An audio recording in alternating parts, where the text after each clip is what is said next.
पंजाब दी सियासत दे विच वड्डे सियासतदानों दी मुछ दा सवाल। जी हां, लुधियाना वेस्ट विधानसभा सीट पर उपचुनाव है और इस उपचुनाव में आम आदमी पार्टी और कांग्रेस पार्टी के बीच सीधी टक्कर देखी जा रही।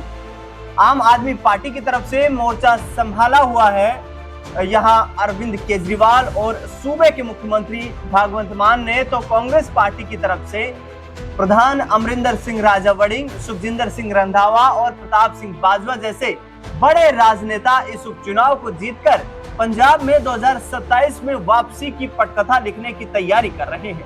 दरअसल आपको बता दें कि पंजाब में यह लुधियाना वेस्ट जो विधानसभा सीट है, इस पर गुरप्रीत सिंह बस्सी जो कि आम आदमी पार्टी के विधायक थे, उनका निधन हो गया था। उसके बाद इस सीट पर उपचुनाव हो रहा है। इस सीट पर आम आदमी पार्टी ने संजीव अरोड़ा को चुनावी मैदान में उतारा है। कांग्रेस पार्टी की तरफ से भारत भूषण आशु चुनाव लड़ रहे हैं, जो 2 बार विधायक रह चुके हैं, पंजाब सरकार में मंत्री भी रह चुके हैं। और इसके साथ साथ बात करें तो यहाँ पर शिरोमणि अकाली दल की तरफ से परोपकार सिंह धूमन और बीजेपी की तरफ से जीवन गुप्ता चुनावी मैदान में है।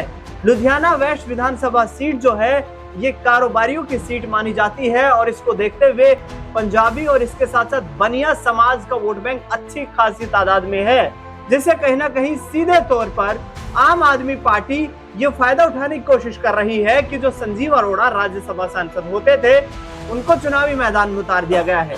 वहीं दूसरी तरफ कांग्रेस पार्टी के प्रधान अमरिंदर सिंह राजा वड़िंग ने सीधे तौर पर बीजेपी, शिरोमणि अकाली दल और आम आदमी पार्टी को निशाना बनाया है। सीधे तौर पर अरविंद केजरीवाल को यहां निशाने पर लेते हुए उन्होंने कहा है कि दिल्ली से सुपड़ा साफ हो गया है। अरविंद केजरीवाल अब पंजाब में अपनी जमीन बचाने की कोशिश कर रहे हैं। मेरे साथ मेरे वरिष्ठ सहयोगी अमन जी मौजूद हैं। सर, ये लुधियाना वेस्ट विधानसभा सीट कितनी महत्वपूर्ण होगी आम आदमी पार्टी के लिए, क्योंकि दिल्ली में करारी हार का सामना करना पड़ा है। अरविंद केजरीवाल ने अब वहां पर मैदान संभाल लिया है। क्या अरविंद केजरीवाल को दिल्ली में जो झटका लगा है इसका प्रभाव इस सीट पर देखने को मिलेगा या फिर पंजाब एक बार फिर से आम आदमी पार्टी पर विश्वास जताएगा? देखिए दिनेश जी, जब चर्चाएं चल रही थी लुधियाना वेस्ट के ऊपर उपचुनाव होने की, तो उस वक्त भी ये कहा जा रहा था कि अब अरविंद केजरीवाल इस सीट से चुनाव में उतर सकते हैं और पंजाब के मुख्यमंत्री के तौर पर नजर आ सकते हैं। इस बात को लेकर बीजेपी की तरफ से खूब हो हल्ला मचाया गया कि अब दिल्ली के बाद पंजाब में अरविंद केजरीवाल एक महत्वपूर्ण भूमिका में, यानी कि सीएम की भूमिका में दिखाई पड़ सकते हैं। और ये भी कहा गया कि अब यहाँ से जो भगवंत मान सीएम है मौजूदा, उनको हटा दिया जाएगा। लेकिन अब ऐसा कुछ होता हुआ दिखाई नहीं पड़ रहा, बल्कि इस सीट के ऊपर 19 जून को जो है मत डाले जाएंगे, इसमें इलेक्शन होता हुआ नजर आएगा। और साथ में दिनेश जी, आप ये भी देखिए कि जिस तरह से इस सीट के ऊपर अगर हम देखें संजीव अरोड़ा को उतारा गया है, क्या वाकई में अब आम आदमी पार्टी कह सकते हैं कि बैकडोर से कोई बड़ा गेम इसमें करने वाली, क्योंकि राज्यसभा के ये सांसद हैं और जिस तरह से अब उनको विधानसभा में आम रह चुके मतलब एक तरीके से, लेकिन अब जिस तरह से उनको उतारा गया है, उनके उतारने के बाद क्या अब ये भी कहा जा सकता है कि उनकी राज्यसभा सीट पर अब अरविंद केजरीवाल राज्यसभा के अंदर पहुंच सकते हैं? यानी कि कई तरह के जो कह सकते हैं इससे चीजें साधने का प्रयास आम आदमी पार्टी कर रही है। और उसके अलावा भी आप देखें कि आने वाले 1.5-2 साल के अंदर पंजाब में चुनाव है, उससे पहले आम आदमी पार्टी अपनी जमीन को तलाशना चाहती है। आप अगर लोकसभा चुनाव 2024 का परिणाम देखेंगे तो कांग्रेस पार्टी ने बेहतरीन प्रदर्शन करते हुए आई थिंक 8 या 9 सीटों पर कह सकते हैं अपना कब्जा किया और वहीं से 9 सीटें इनके पास है। और वहीं आम आदमी पार्टी की बात करें तो आई थिंक 3 सांसद उनके पास थे। तो ये अपने आप में आंकड़ा बड़ा हो जाता है कि क्या 2000 जब इसके बाद 27 में जब चुनाव होंगे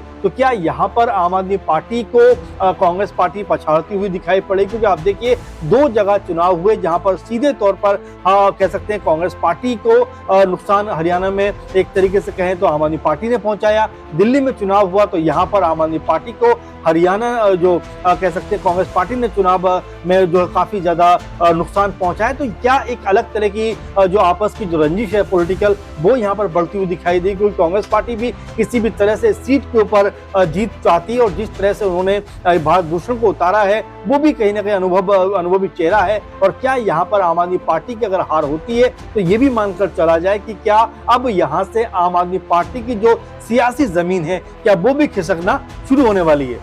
हाँ, वर्ष 2017 में जिस तरीके से कांग्रेस पार्टी ने वहां पर सरकार बना ली थी, कैप्टन अमरिंदर सिंह मुख्यमंत्री थे और मुख्यमंत्री होने के नाते उन पर बड़ी जिम्मेदारियां थी। हालांकि सत्ता की चाहत में, कुर्सी की चाहत में जिस तरीके से कांग्रेस पार्टी में पंजाब संगठन में जो बगावत देखने को मिली, नवजोत सिंह सिद्धू ने मुख्यमंत्री बनने के लिए कैप्टन अमरिंदर सिंह पर बड़े बड़े आरोप लगाए और उसके बाद नतीजा ये हुआ कि चुनाव से ठीक 3 महीने पहले कांग्रेस पार्टी को पंजाब का मुख्यमंत्री बदलना पड़ा।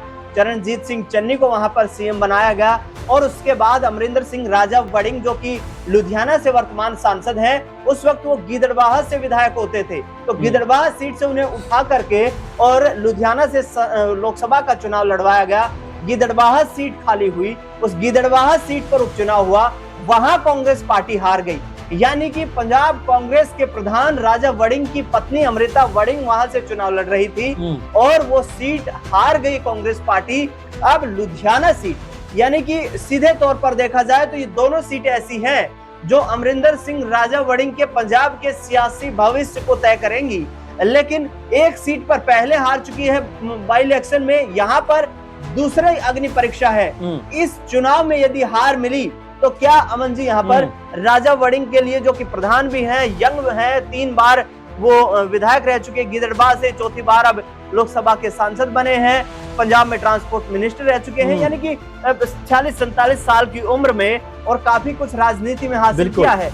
लेकिन ये काफी चुनौतीपूर्ण होगा क्योंकि लुधियाना से वो सांसद हैं और यहाँ से कांग्रेस पार्टी हार गई, तो ये बड़ा झटका हो सकता है। देखिए, जाहिर बात है दिनेश जी, और ये भी कहा जाता है कि भाई पंजाब कांग्रेस इसलिए पिछड़ती हुई कई बार नजर आती है क्योंकि आपस की जो गुटबाजी है वो बहुत ज्यादा चरम पर दिखाई पड़ती है। सिद्धू का जिक्र आपने किया, जाहिर बात है कि बड़े लीडर है, लेकिन जिस तरह से पार्टी से अलग थलग नजर आते हैं वो सवालों के घेरे में आता है। राजा वड़िंग के साथ में क्या कांग्रेस पार्टी के जो तमाम बड़े और अनुभवी लीडर हैं, क्या वो साथ देने को तैयार है? अगर साथ देने को तैयार नहीं है, इसीलिए कांग्रेस पार्टी मजबूत जनाधार होने के बावजूद भी पंजाब में, जैसा आपने उपचुनाव का जिक्र किया, उसमें हार मिलती है। और दूसरा, अब जो उपचुनाव हो रहा है कह सकते हैं लुधियाना वेस्ट सीट पर, उसको लेकर अब ये कहा जा रहा है कि यहाँ पर कांग्रेस पार्टी की जो मजबूती है वो काफी ज्यादा है, क्योंकि राजा वड़िंग यहीं से एक तरीके से सांसद भी है, तो उनकी भी साख का सवाल कहीं ना कहीं निकल कर आता कि लुधियाना से अगर वो सांसद है तो जाहिर बात है कि उनकी भी साख दांव पे लगी हुई है। कांग्रेस पार्टी भी साथ में ये चाहती होगी कि भाई अगर उनके पास 9 सांसद हैं तो ऐसे में उनकी ताकत जो है वो विधानसभा में भी नजर आनी चाहिए, विधानसभा चुनाव में भी उनको कह सकते हैं जीत मिलनी चाहिए। और ये तमाम समीकरण जो निकल कर सामने आते हैं, ऐसे में कांग्रेस पार्टी को लेकर यही कहा जा रहा है कि क्या यहाँ पर अपनी खोई हुई जमीन को दोबारा हासिल कर सकती है, क्योंकि आपने देखा 17 में जब अमरिंदर सिंह मुख्यमंत्री बने थे, उसके बाद उनको लेकर भी तमाम तरह के रस्साकशी का माहौल बना। सिद्धू खुद मुख्यमंत्री बनना चाहते थे, उनको लेकर तमाम तरह के विवाद उत्पन्न हो गए। आखिरकार पार्टी छोड़कर उन्होंने अपनी अलग पार्टी बना ली। फिर चन्नी यहाँ पर जो है मुख्यमंत्री बनते हुए नजर आते हैं, लेकिन जब चुनाव होते हैं तो चुनावों में कांग्रेस पार्टी पूरी तरह से बैकफुट पे चली जाती है और यहाँ पर आम आदमी पार्टी आई थिंक 92 सीटों के साथ में एक बड़ी मेजोरिटी के साथ में यहाँ पर चुनाव में जीत दर्ज कर लेती है। तो ऐसे में जो लुधियाना वेस्ट की सीट है दिनेश जी, वो बहुत ज्यादा मायने रखती है दोनों ही कह सकते हैं पार्टियों के लिए, क्योंकि यहाँ पर आम आदमी पार्टी सत्ता में है और कांग्रेस पार्टी सत्ता में आने के लिए छटपटा रही है। तो उसके लिए कहीं ना कहीं सेमीफाइनल के तौर पर देखा जा रहा है कि अगर यहाँ पर इस पॉलिटिकल लड़ाई में, इस कह सकते हैं चुनावी लड़ाई में अगर जीत कांग्रेस पार्टी की होती है तो ये भी कहा जा सकता है कि आम आदमी पार्टी के ऊपर से अब लोगों का एतबार भी कम हो रहा है, क्योंकि अभी भी जो महिलाओं के सम्मान की घोषणा की थी, जो उनको पैसा देने की घोषणा की थी हर महीने, वो अभी भी योजना मुकम्मल नहीं है। इसलिए भी कहा जा रहा है कि बहुत सारा जो महिला वर्ग है वो काफी हद तक आम आदमी पार्टी से नाराज है। इसी का लाभ कांग्रेस पार्टी लेना चाहती है। छोटा सा सवाल पूछूंगा यहाँ पर सुनील जाखड़ के बारे में। बीजेपी के पंजाब इकाई के प्रदेश अध्यक्ष हैं और पूरी ताकत उन्होंने झोंक रखी है, हालांकि अजगर कहा जा रहा है उनको राजा वड़िंग की तरफ से। और आम आदमी पार्टी जो है ये सीधे तौर पर कहती आ रही है कि भाई सिखों का अपमान जो है वो भारतीय जनता पार्टी करने में कोई कोर कसर नहीं छोड़ती है। तो यहाँ पर सुनील जाखड़ हिंदू चेहरा होना कितना यहाँ पर वोट काटने में कामयाब हो पाएंगे, या यूं कहें कि बीजेपी भी किसी फाइट में दिखाई देगी? देखिए, बीजेपी के लिए मुश्किल है, चीजों को मैनेज करना इतना आसान नहीं है। बिल्कुल पंजाब में विशेषकर, क्योंकि सुनील जाखड़ पहले कांग्रेस के बड़े लीडर हुआ करते थे,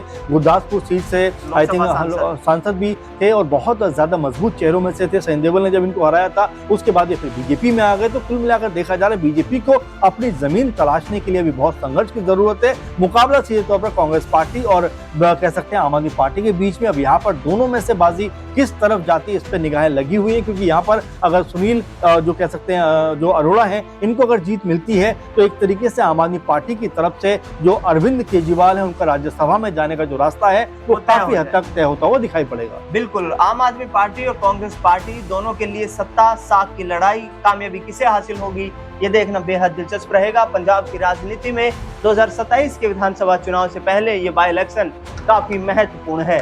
फिलहाल इस खास रिपोर्ट में इतना ही। देश दुनिया से जुड़ी तमाम बड़ी खबरों के लिए देखते रहिए एसपीएन 9।